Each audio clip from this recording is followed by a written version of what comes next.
بن إسماعيل بن عثمان زين اليمني، فليتفضل مشكورا. بسم الله الرحمن الرحيم. بسم الله الرحمن الرحيم.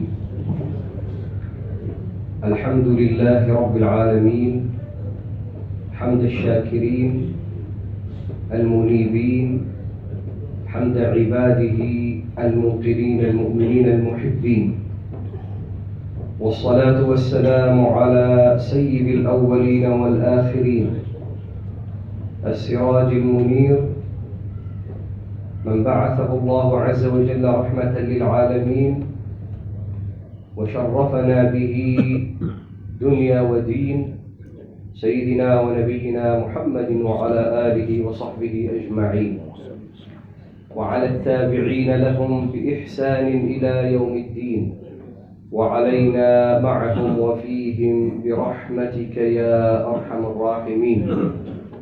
وحفنا اللهم بألطافك الخفية، اللهم كما جمعتنا على ما يرضيك فحل بيننا وبين معاصيك. بسم الله الرحمن الرحيم. فضيلة الشيخ،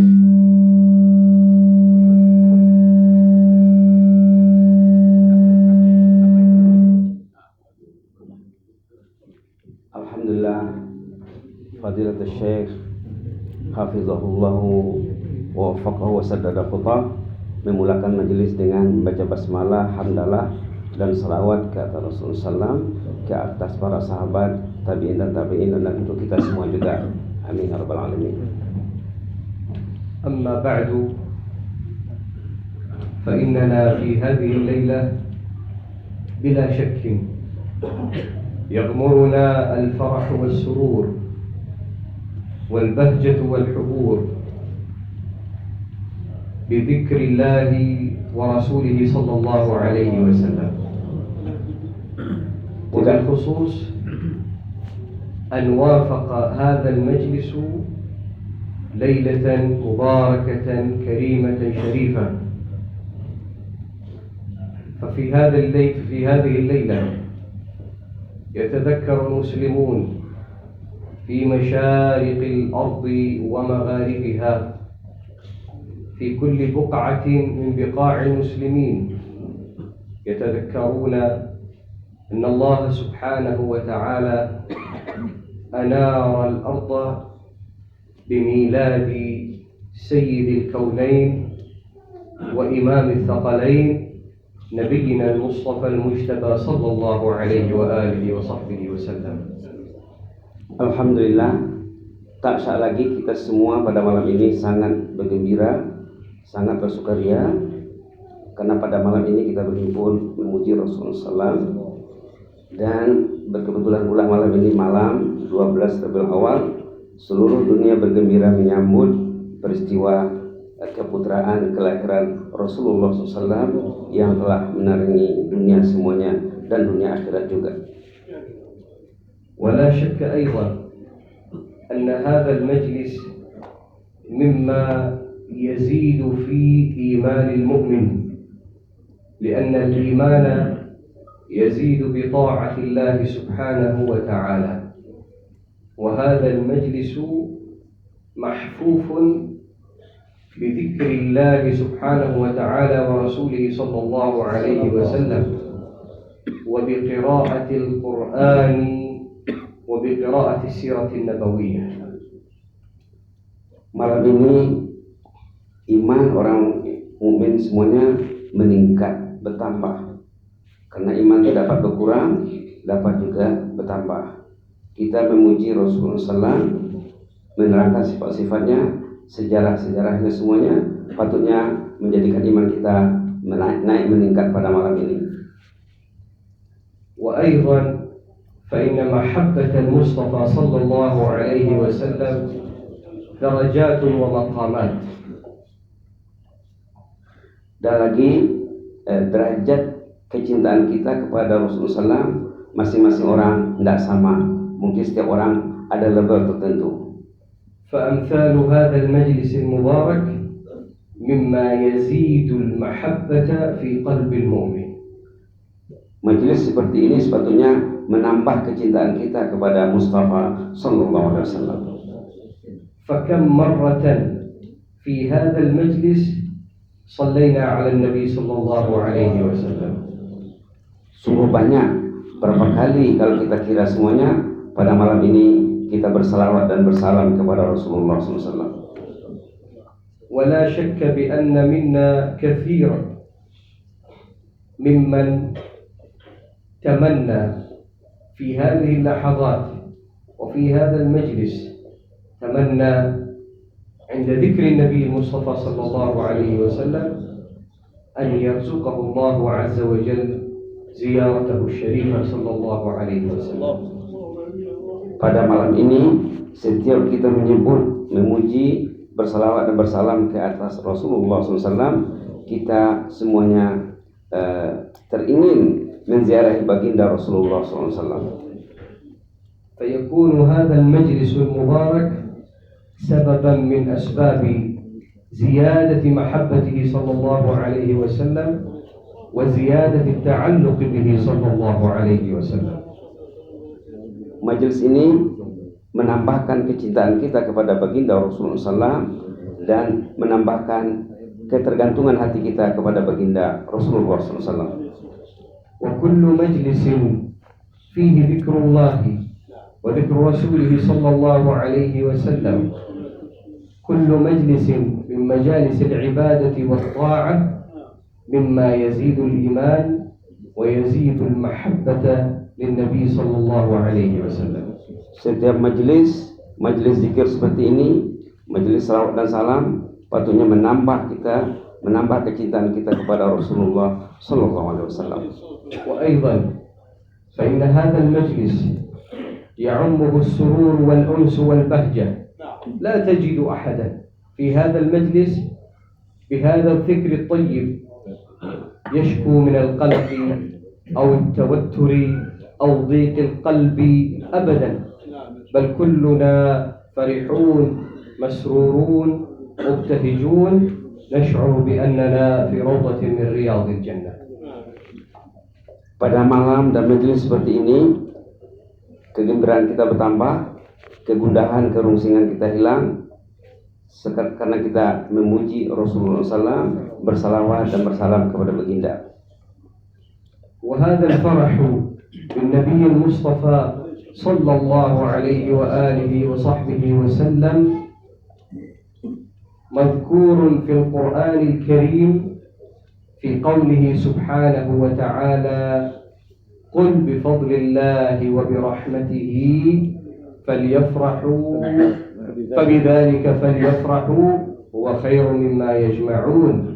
قال بعض المفسرين: قل بفضل الله أي القرآن الكريم، وبرحمته أي النبي المصطفى صلى الله عليه وسلم، فهو القائل سبحانه وتعالى: وما أرسلناك إلا رحمة للعالمين.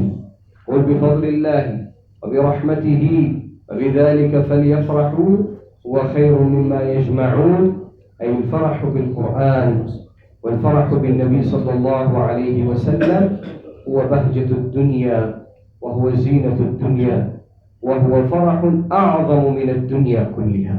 Subhanallah. Dalam Quran ada sanjungan kepada majelis yang seperti ini. Firman Allah Subhanahu wa taala dalam surah Yunus, "Qul bi fadlillahi wa bi rahmatihi fabidzalika falyafrahu huwa khairum mimma yajma'un." Allah menyatakan, sampaikanlah kepada umat Al-Quran, umat Muhammad, dengan kurnia Allah sahajalah dan dengan rahmatnya kita patut bergembira. Bi fadlillah Al-Quran, dengan Al-Quran, wa bi rahmatihi maksudnya Muhammad sallallahu alaihi wasallam, karena dalam ayat lain dikatakan wa ma arsalnaka illa rahmatan lil alamin. Dengan rahmat Al-Quran, dengan rahmat Rasulullah patutnya kita bergembira. Ini mengatasi semua yang ada pada kita, semua harta benda yang ada di dunia ini. Falidzalika falyafrahu huwa khairum mimma yajma'un. Kegembiraan seperti ini mengungguli, mengatasi harta benda dunia ini semuanya. لقد سمعنا في الأبيات التي قرأناها قبل قليل في الكتاب الذي كان بين أيدينا، قول الناظم: هو رحمة المولى فتأمل قوله فليفرحوا واغد به فرحانا. عندما قرأنا قبل قليل هذه الأبيات، أي أن الفرح بالنبي المصطفى صلى الله عليه وآله وصحبه وسلم بهذا الأمر من الله عز وجل فليفرحوا أمر واجب أوجب الله سبحانه وتعالى علينا عند ذكر النبي صلى الله عليه وسلم، عند ذكر سيرته، عند تذكره، عند مناسبات حياته صلى الله عليه وسلم، أن نفرح بالنبي صلى الله عليه وسلم. وكيف نفرح به؟ بالعبادة وبالطاعة وبمجالس الذكر وبالصلاة والسلام عليه صلى الله عليه وسلم. Kegembiraan seperti ini kita disuruh dalam ungkapan dalam firman tadi yang dibacakan, fabidzalika falyafrahu. Ini perintah ya, perintah tulul wujud. Kita wajib bergembira dengan nikmat Al-Quran, dengan nikmat Rasulullah SAW. Macam mana kegembiraan ini kita ungkapkan? Dengan ketaatan kepada Rasulullah SAW, ketaatan kepada Allah, melaksanakan sunnah-sunnahnya, dan selalu menceritakan kisah-kisah baginda, perjuangan baginda juga. وقد كان الصحابة رضوان الله تعالى عليهم متعلقين بالنبي المصطفى صلى الله عليه وسلم وهم قدوتنا وأسوتنا في ذلك. Sahabat ridwanullah alaihim sangat bergantung, sangat terpaut, sangat terpikat, sangat mencintai Rasulullah SAW. Mereka itu semuanya patutnya jadi contoh bagi kita yang datang kemudian hari ini. كانوا حريصين على مجالسته عليه الصلاة والسلام وأخذ العلم وطلب العلم والاستماع إلى القرآن الكريم منه صلى الله عليه وسلم. Para sahabat sering duduk bersama Rasulullah SAW, sangat gemar, sangat teringin duduk bersama Rasulullah SAW untuk mendengar Quran, untuk mendengar ilmu daripada baginda Sallallahu Alaihi Wasallam. وكانوا رضوان الله تعالى عليهم إذا جلسوا مع النبي صلى الله عليه وسلم يعمهم الخشوع والهيبة والجلال منه صلى الله عليه وسلم. يقول بعض الواصفين: كان صحابة رسول الله صلى الله عليه وسلم إذا جلسوا إليه كأن على رؤوسهم الطير. كيف الإنسان إذا كان على رأسه الطير إذا تحرك ولو قليلا يطير الطير؟ فهم من شدة خشوعهم ومحبتهم واستماعهم وأدبهم مع النبي صلى الله عليه وسلم كأن على رؤوسهم الطير، لا يتحركون، لا يتحرك من على رأسه الطير، لا يتحرك، يبقى خاضعا ساكنا خاشعا حتى لا يطير الطير من فوق رأسه. وكذلك صحابة رسول الله صلى الله عليه وسلم من كمال أدبهم وتواضعهم ومحبتهم له صلى الله عليه وسلم. Sallallahu Alaihi Wasallam. Di antara cara sahabat ridwanullah alaihim menghormati baginda Rasulullah SAW disebutkan dalam sejarah, katanya bila mereka duduk di hadapan baginda seakan-akan ada burung hinggap di kepalanya. Artinya mereka tidak bergerak, mereka duduk kata burungnya teranah lah ya, hormat kepada baginda. Kalau bergerak sedikit burung tadi akan terbang. Artinya apa? Mereka duduk di hadapan baginda macam ada burung hinggap di kepalanya. Macam mana supaya burung ini tidak terbang, supaya tenang, dan begitulah baginda dihormati oleh Rasulullah SAW, oleh sahabat ridwanullah alaihim. وكذلك رضوان الله تعالى عليهم كانوا من جلاله صلى الله عليه وسلم وهيبته صلى الله عليه وسلم لا يطيلون النظر إليه ولا يحدقون النظر إليه ولا يستطيعون أن يطيلوا النظر في وجهه صلى الله عليه وسلم هيبة منه عليه الصلاة والسلام، ولما يروا من شدة الأنوار التي يجعلها الله عز وجل عليه، فلا تستطيع أبصارهم أن تتحمل رؤية هذه الأنوار المحمدية عندما ينظرون إليه صلى الله عليه وسلم، فيطرقون رؤوسهم هكذا إلى أسفل بحضرته صلى الله عليه وسلم. Karena kehebatan, keunggulan nur Rasulullah SAW, para sahabat ridwanullahi alaihim tidak mampu, tidak berupaya menatap wajah Rasulullah SAW. Mereka selalu menundukkan kepala karena segan, karena menghormati baginda Rasulullah SAW, karena nur wajah baginda itu menjadikan mereka patuh, tunduk dan patuh di hadapan baginda Rasulullah SAW, khusyuk mendengar apa yang disampaikan oleh baginda Rasulullah SAW. كما كان الصحابة رضوان الله تعالى عليهم يتسابقون إلى رؤية وجهه صلى الله عليه وسلم خصوصا بعد الصلاة. Mereka juga bersegera bersaing ingin melihat wajah Nabi Muhammad sallallahu alaihi wasallam, terutama sekali apabila baginda selesai salat.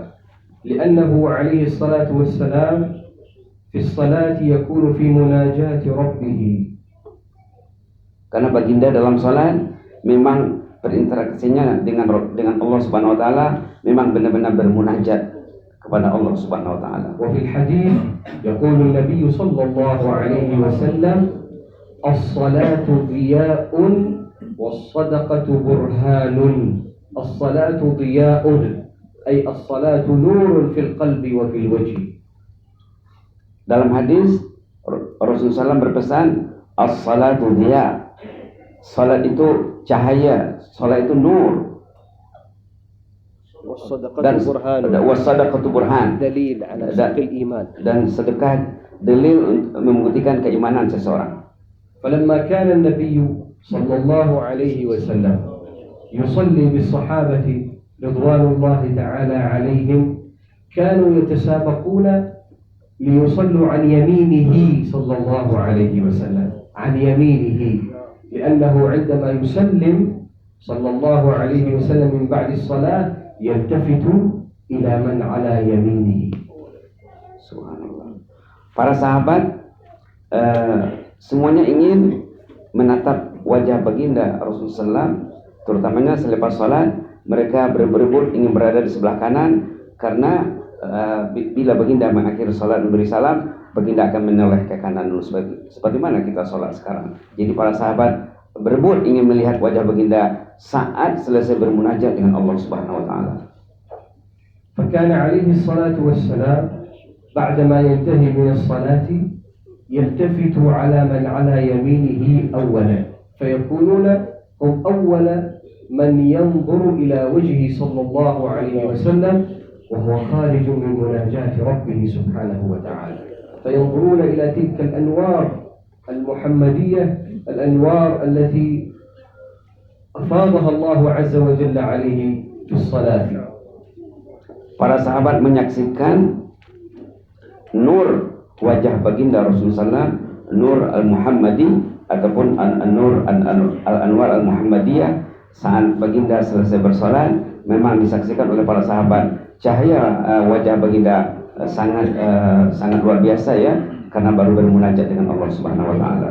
ولأجل ذلك تعطلت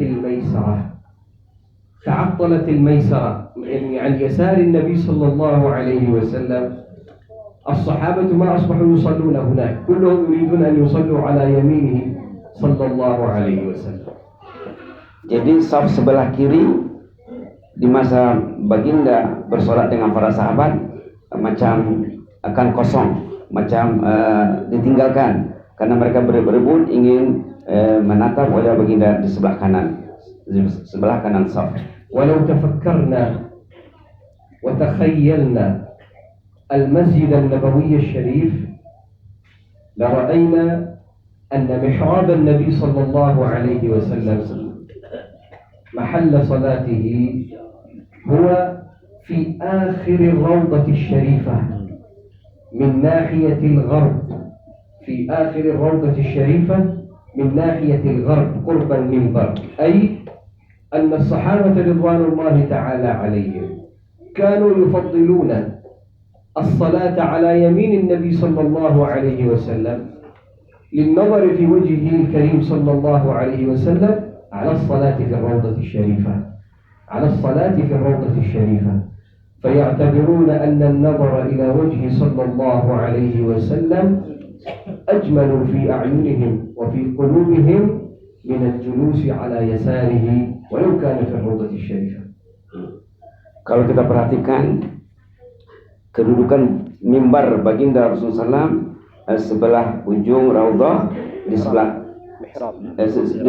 mihrab Rasulullah SAW sebelah ujung raudhah di sebelah barat, karena para sahabat berebut ingin berada di sebelah kanan baginda untuk menatap wajahnya, sebaik saja baginda bersalat.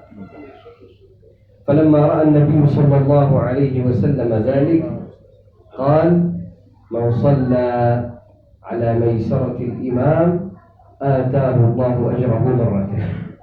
رغبهم صلى الله عليه وسلم حتى لا تتعطل الميسرة، فأصبح الصحابة رضوان الله تعالى عليهم فهموا منه عليه الصلاة والسلام مراده، فأصبحوا يصلون على اليمين وعلى اليسار، وإن كانوا يتسابقون إلى أن يكونوا عن يمينه صلى الله عليه وسلم.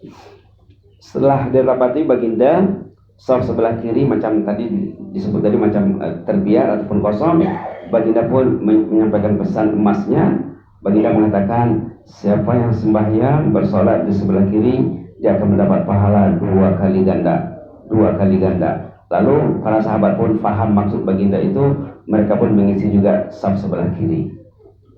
ولولا أن الله سبحانه وتعالى جعل العصمة لنبينا ولجميع الأنبياء جميعا، والله سبحانه وتعالى مع ما رزق نبينا الكريم صلى الله عليه وسلم من الجلال والجمال، إلا أن الله تعالى حفظه صلى الله عليه وسلم عن أن يفتتن به أحد، فلم يعبده أحد لجلاله ولم يفتتن أحد به لجماله صلى الله عليه وسلم. Di antara kehebatan baginda Rasulullah SAW, Rasul yang maksum, yang terpelihara daripada segala dosa dan kejahatan, para sahabat tidak tertarik, tidak tersalah iktikad bila mengetahui keindahan dan kehebatan baginda Rasulullah SAW. Mereka tetap dalam keimanan yang betul. فقد أوتي نبينا الكريم صلى الله عليه وسلم من صفات الجلال والجمال البشرية أكملها، فإن قلنا في الجمال أوتي سيدنا يوسف عليه السلام نصف الجمال، فقد أوتي نبينا الكريم صلى الله عليه وسلم الجمال كله والهيبة كلها والجلال البشري كله صلى الله عليه وسلم. Baginda Rasulullah SAW dikurniai Allah Subhanahu Wa Taala keindahan wajah dan kehebatan kepribadian wibawa baginda. Kalau kita tahu dalam sejarah keindahan Nabi Yusuf alaihissalam, kecantikan yang diberikan kepada Muhammad, kalaulah yang diberikan kepada Nabi Yusuf tadi separuh, half, Nabi Muhammad diberi satu penuh, bukan setengah ya, penuh. سئلت السيدة عائشة رضي الله تعالى عنها عن وجه النبي صلى الله عليه وسلم فقالت: كان وجهه صلى الله عليه وسلم كأنه قطعة قمر، ولم تقل القمر كله، قالت قطعة قمر. والسر في ذلك قال العلماء لو قالت إن وجهه عليه الصلاة والسلام كان مثل القمر، والقمر فيه بعض الفجوات السوداء ليس منيرا كله، ليس كله منيرا، فيه بعض النقاط السوداء، ولكنها رضي الله تعالى عنها قالت: كان وجهه صلى الله عليه وسلم كأنه قطعة قمر، أي قطعة صافية ليس فيها ظلمة، ليس فيها أي شيء يخل بالجمال. Sayyidatuna Aisyah radhiyallahu anha pernah ditanya tentang kecantikan, kehebatan wajah baginda Rasulullah SAW. Aisyah radhiyallahu anha mengatakan wajah Rasulullah SAW seperti bulan yang penuh, bulan purnama yang penuh sempurna. وقد وردت إلينا صفات النبي صلى الله عليه وسلم، كيف كان جبينه، كيف كانت عيناه، كيف كان أنفه، كيف كانت.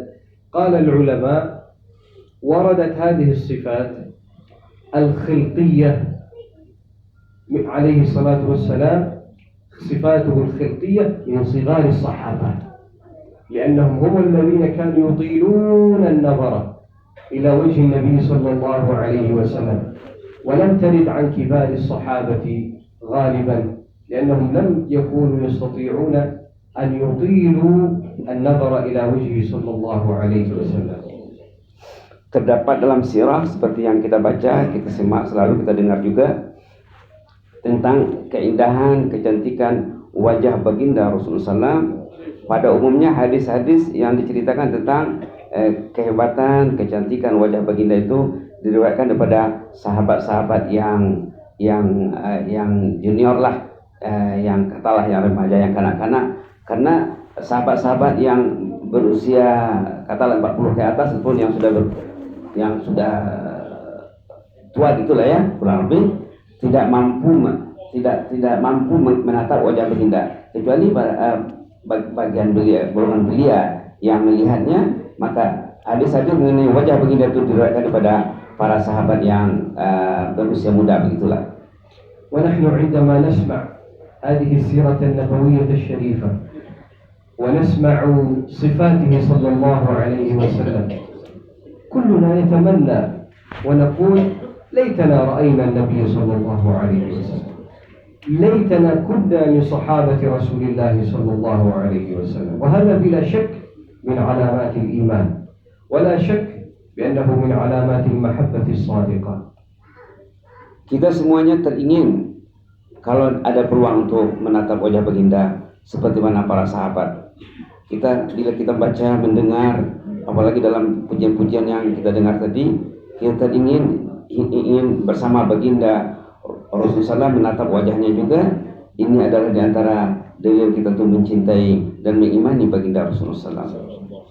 ولمحبته صلى الله عليه وسلم لنا بشرنا نحن المؤمنين الذين أتينا بعد وفاته صلى الله عليه وسلم بثلاث بشارات: بشارة في الدنيا، وبشارة في البرزخ، وبشارة في الآخرة.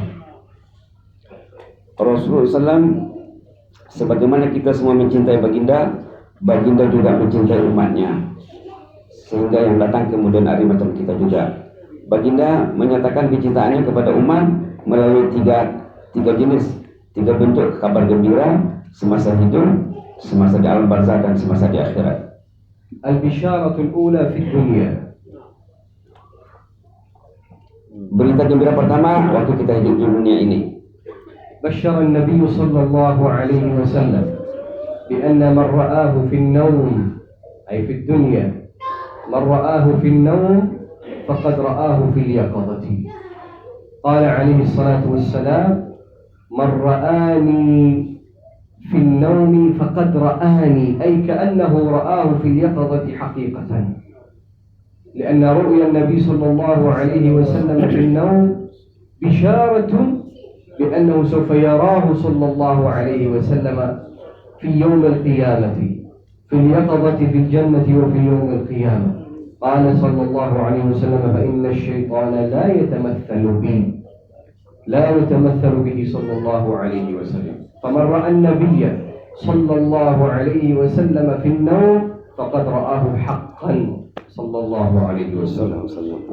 Tadi sudah disebut bahwa dalam hadis baginda dinyatakan ada 3 berita gembira yang disampaikan baginda untuk umatnya.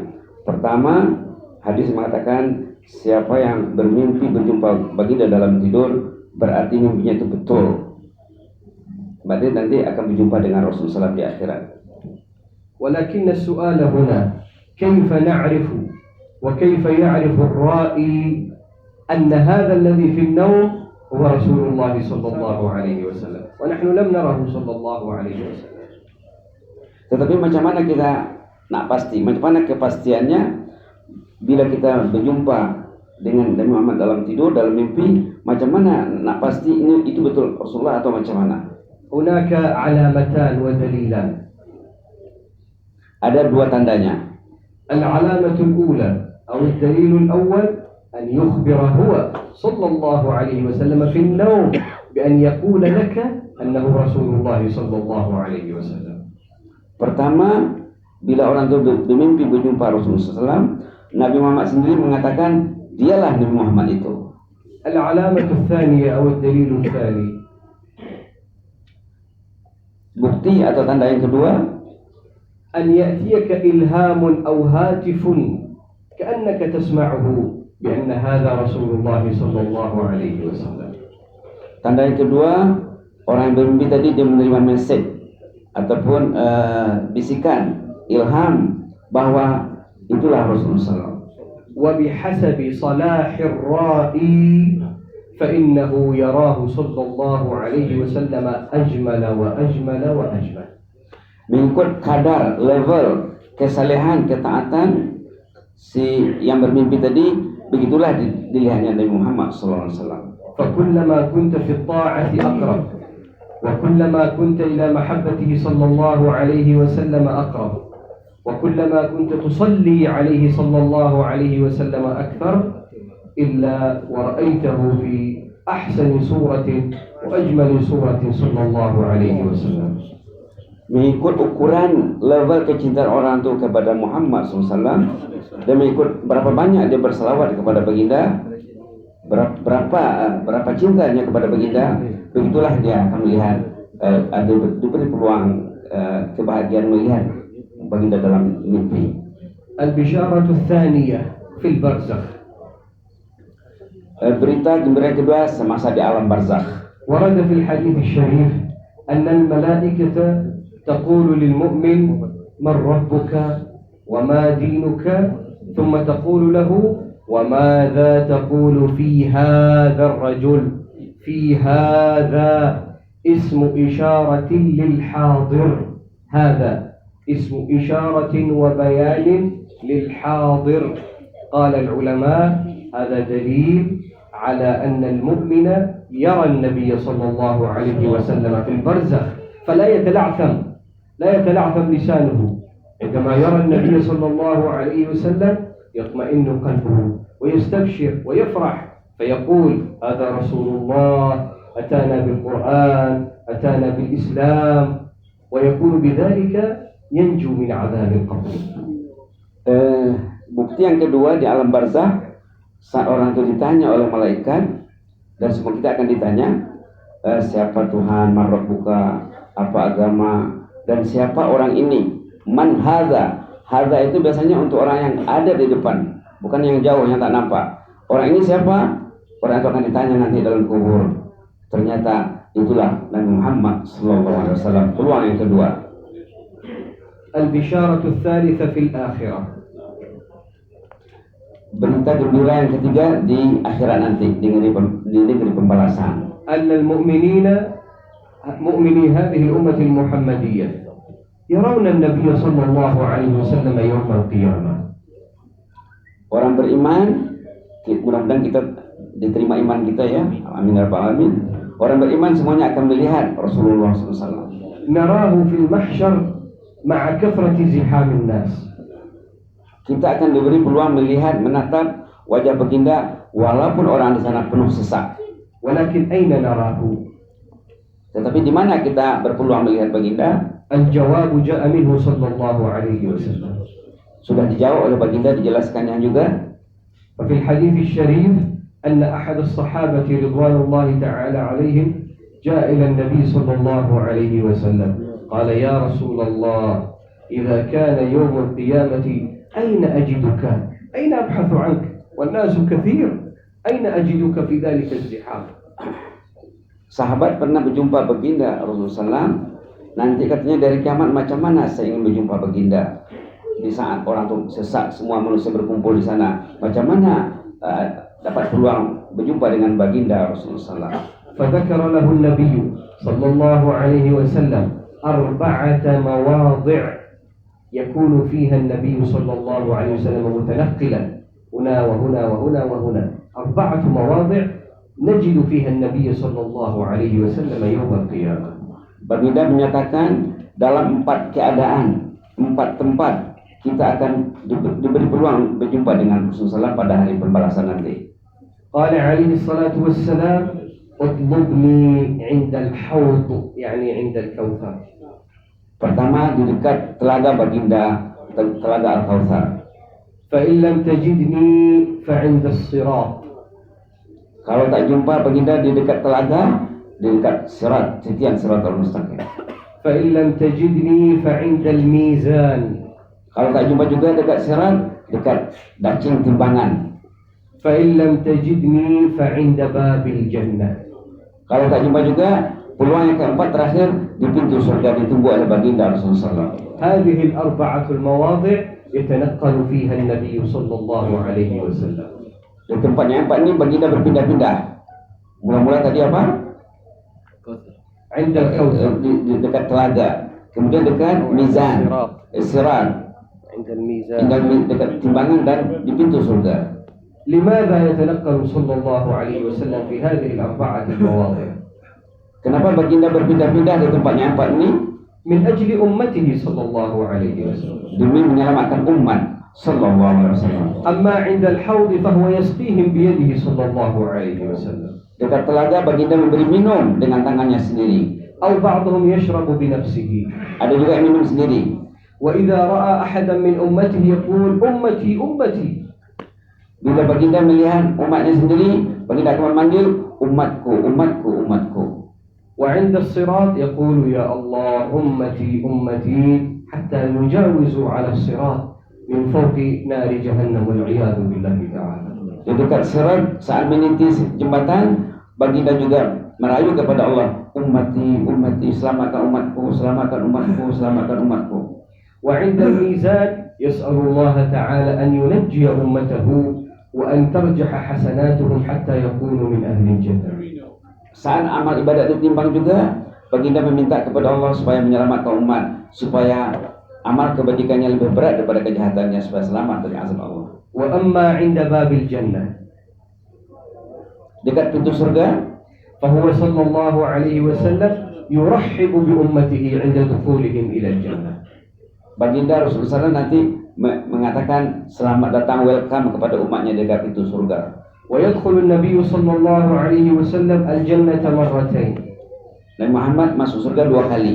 المرة الأولى عندما يفتح رضوان الملك رضوان عليه السلام، أول ما يفتح باب الجنة يفتحه للنبي صلى الله عليه وسلم وسيدنا أبي بكر الصديق وسيدنا عمر بن الخطاب رضي الله تعالى عنهم والعشرة المبشرون بالجنة وصحابة رسول الله صلى الله عليه وسلم ومعه 70,000 من أمته كل واحد منهم معه 70,000 يدخلون الجنة بغير حساب. Pertama sekali baginda masuk surga, sebaik saja pintu surga dibuka oleh malaikat Ridwan, baginda lah yang dulu masuk. Kemudian diiringi oleh Abu Bakar, Umar, dan pembesar sahabat termasuk 10 yang telah dijamin masuk surga. ثم يخرج النبي صلى الله عليه وسلم من الجنة. Kemudian setelah sahabat tadi akan berpeluang masuk surga 70,000 orang beriman, dan setiap orang membawa 70,000 lagi. يدخلون الجنة بغير حساب. Masuk surga tanpa hisab.